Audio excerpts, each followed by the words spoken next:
Here's the hard truth about strength training. Strength training gains don't happen in the gym while you're strength training. They happen during the recovery process. During strength training, we get a bunch of micro tears, and our body needs to heal and repair those so that we can get stronger and faster. If you're a runner and you're strength training, you might want to consider building in some deload. So, what is deload and how do we do that? Deload typically is between 4 weeks on, 1 week off, or 3 weeks on and 1 week off.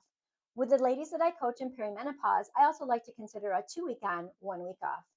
During that deload time, I like my athletes to take the time off of strength training, let it all soak in, give your central nervous system a break, let your body heal and recover, and do some mobility work just to keep yourself moving and flexible. You already have the time carved out, so take advantage of it. You can also simply just cut back your weights a little bit during that week and not work so high towards the higher rate of perceived exertion. The thing I like to do is work with athletes on listening to their body so they can determine when we need to take a deload. So, what kinds of things can you look at to determine that?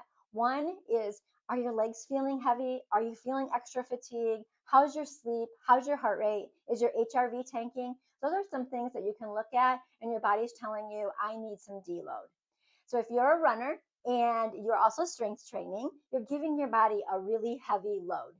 So you might want to consider building in a deload week. And if you do, I think you'll come back stronger, faster, and hitting your goals. If you'd like to learn more things about strength training and running, hop on over to my school community. I'll see you there.